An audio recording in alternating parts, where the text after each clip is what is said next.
রব্বুল আলামিন বলেন যে আপনি আপনার উম্মতদেরকে জানিয়ে দেন আমার পক্ষ থেকে আমি ফয়সালা করে দিলাম সকল নম্বর দাসত্ব দেওয়া হবে আমি আল্লাহ।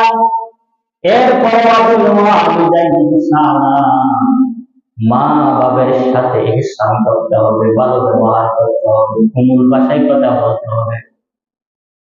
সন্তানরা যে কথা বললেন মা বাবার সামনে, মায়ের মন নম্র হয়ে যায়, বাবার মন নম্র হয়ে যায়, সেইভাবে কথা আমাদেরকে মা বাবার সামনে বলতে হবে, যাতে মায়ের মনে কোনো দুঃখ না আসে, বাবার মনে কোনো দুঃখ না আসে।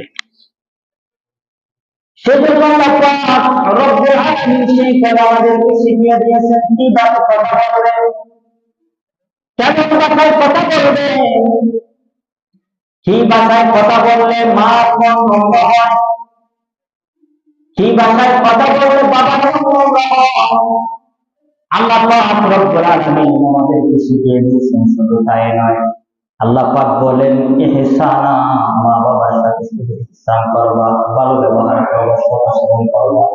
তার পাশাপাশি ইন্না ইয়াবলুগান্না ইনদাকাল কিবারা আহাদুহুমা আও কিলাহুমা, আল্লাহ পাক বলেন মা বাবা একজন কিংবা দুজন যদি বৃদ্ধ হয়ে শেষ হয়ে যায়, মা যদি বৃদ্ধ হয়ে যায়, বাবা যদি বৃদ্ধ হয়ে যায়, ফালা তাকুল্লাহুমা, খবরদার, উফিন ওয়ালা তানহারহুমা, মা বাবা যখন বৃদ্ধ বয়সে চলে যাবে, খবরদার মা বাবার সামনে মুখ দিয়ে কথা বলিও না।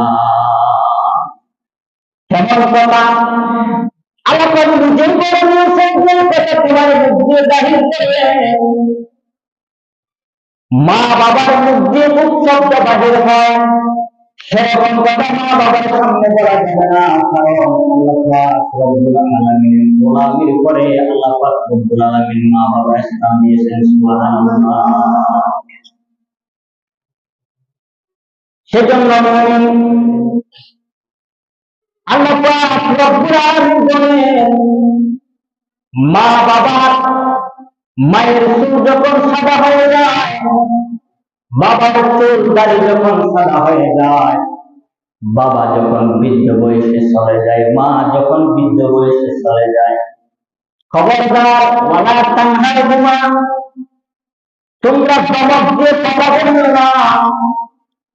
যে কথা বললে মা বাবার মুখ দিয়ে শব্দ বাহির হয়, এরকম কথা তোমরা